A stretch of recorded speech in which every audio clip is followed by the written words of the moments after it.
This week's book is The End of Average by Todd Rose. You might find it in the self-help section. But I'm going to show you that it's more than that.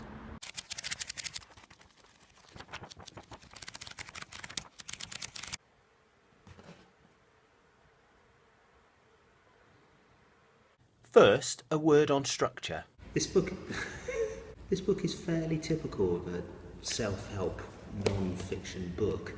In that it spends quite a lot of time laying out the problem. As you can see, it's quite meticulous in showing it's working. In this, it reads quite a lot like someone's PhD. You see, Todd Rose isn't interested in giving you a belief structure. Which, let's face it, is what most self-help books are about. It's what they do. Dr. Rose is laying out something which could fundamentally change the structure of our society. Got that? But let's start small. Because there are several things in this book that...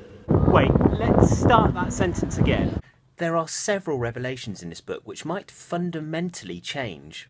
There's that word again, fundamentally. I might end up saying it quite a lot. But now I've pointed it out, I'm going to try something different.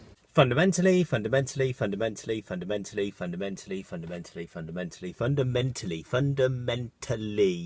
Where was I?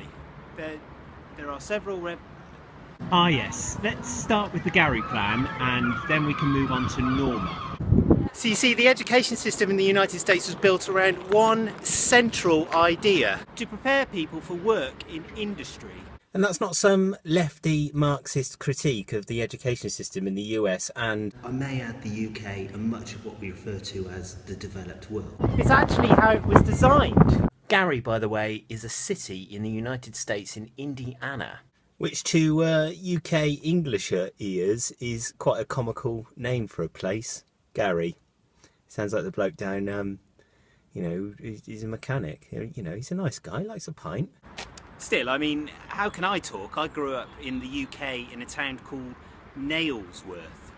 Whatever. Gary, Indiana was the first place that this new type of education was trialled. Preparing you for a repetitive life of making money for others. Arranging children into classes based on age. Then further dividing them into ability. All of the children were tested and trialled that sorted them against an average. This average sorted the children theoretically into what position they would attain in industry later on in life. Be it a manager or a cleaner, an engineer or some kind of systems person. Gary, by the way, was named after the local big employer who founded a steel mill. So these children were being, in a very real way, sorted into classes to prepare them for their life ahead. Sounds about right, yeah? Well, no. Dr. Todd Rose will show you what he terms an averagarian or avaragarian. I can't really work out whether the G should be soft or hard.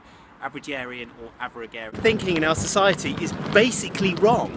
Let me read to you about Norma. The Cleveland Plain Dealer announced on its front page a contest co-sponsored with the Cleveland Health Museum and in association with the Academy of Medicine of Cleveland, the School of Medicine and the Cleveland Board of Education. Got all of that? Winners of the contest would get $100, $50 and $25 war bonds, and 10 additional lucky women would get $10 worth of war stamps. The contest? To submit body dimensions that most closely match the typical woman, Norma, as represented by a statue on display at the Cleveland Health Museum. Norma was the creation of a well-known gynecologist, Dr. Robert L. Dickinson, and his collaborator, Abram Belsky, who sculpted the figure based on size data collected from 15,000 young adult women. Dr. Dickinson was an influential figure in his day, chief of obstetrics, that thing. He was chief of that thing. And gynecology at the Brooklyn Hospital, president of the American Gynecological Society, the chairman of obstetrics at the American Medical Association. He was also an artist, the Rodin of obstetrics. I hate that word now. As one colleague put it, and throughout his career he used his talents to draw sketches of women, their various sizes and shapes, to study correlations of body types and behaviour. Like many scientists of his day, Dickinson believed the truth of something could be determined by collecting and averaging a massive amount of data. Norma represented such a truth. For Dickinson, the thousands of data points he averaged revealed insight into typical women's physique. Someone normal. Look, there's his statue right there. In addition to displaying the sculpture, the Cleveland Health Museum began selling miniature reproductions of Norma, promoting her as the ideal girl, launching a Norma craze. A notable physical anthropologist argued that Norma's physique was a kind of perfection of bodily form. Artists proclaimed her beauty an excellent standard, and physical education instructors used her as a model for how young women should look, suggesting exercise based on students' deviation from the ideal. A preacher even gave a sermon on her presumably normal religious beliefs. By the time the craze had peaked, Norma was featured in Time magazine, in newspaper cartoons, and on an episode of a CBS documentary series, This American Look, where her dimensions were read aloud so the audience could find out if they too had a normal body. Yeah, I mean, all of that actually happened, that's right. But here's the best bit. On November 23rd, 1945, the Plain Dealer announced its winner, a slim brunette theatre cashier named Martha Skidmore. The newspaper reported that Skidmore liked to dance, swim and bowl. In other words, that her tastes were as pleasingly normal as her figure, which was held up as a paragon of the female form. Before the competition, the judges assured most entrants' measurements would be pretty close to the average and that the contest would come down to a question of millimetres. The reality turned out to be nothing of the sort. Less than 40 of the 3,864 contestants were average size on just 5 of the 9 dimensions, and none of the contestants, not even Martha Skidmore, came close on all 9 dimensions. Just as Daniel's study revealed there was no such thing as an average size pilot, that's something else, you will have to read the book to know about that. The Norma lookalike contest demonstrated that average size women do not exist either. Get that? They don't exist. That mannequin in the shop, that's not a real person. All of those ideals that you're told to look like as a woman, or even as a man actually, don't exist. It doesn't exist.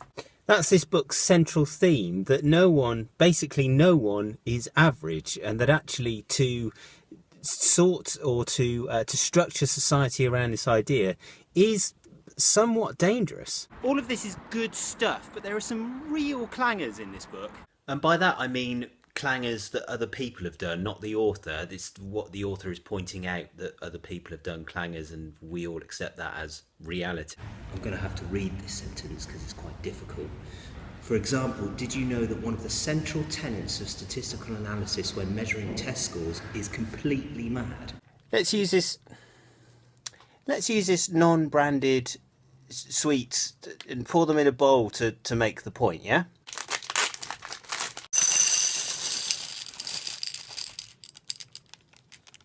Uh-oh. You see, when you test someone's IQ, for example, ideally you should test them over and over again. So this one, we test it over and over again. This helps eliminate problems like distraction or, well, other things that might make the test that might mean that the person who's taking the test doesn't perform as well as they could. The idea being that if you test them over and over again, you can determine what's called their true score. And then by averaging out all of those tests, the results of all of those tests of our suite, there we go, you can determine their true score. So you arrive at that true score by averaging out all of the results of all of the tests that person or that suite has taken. Still with me? There is, of course, a problem with this in that people they're defined by the fact that they're great learners. People are great learners. So the more they take the test, the better they will do. So how do you get around this? I feel an affinity with this suite now. I feel like it's taken on a character. So what they proposed to do was, instead of getting one person to take the test a lot, what they did is they got a lot of people to take the test once, and then they would use all of these people's results to culminate an average for this one person. Does that make sense? That is galaxy class mad, don't you think? I mean, it's just as mad as judging a group's actions on an individual's actions, or better, comparing people to sweets. That's also mad, remember that? There are loads of great little stories like this. You see, when Dr. Rose wants to make a point, he lays it out as a story. Either featuring his own life or... In some cases, the US Air Force. That's a great one, by the way. Things start to get a bit dry towards the end when Dr. Rose outlines what kind of society he'd like to lay out with all of his changes and Aboriginaryism and all that kind of stuff. His ideas are good though. Want to know more? Buy the book. Oh, and if you can, Buy it direct from the publisher. I'll place a link below. In the meantime, see you next time, I guess. Also, think about checking out the playlist, Puzzle Writer Originals. You can see some of my own writing on there. I mean, you know, don't if you don't want to. Get on with your life or whatever.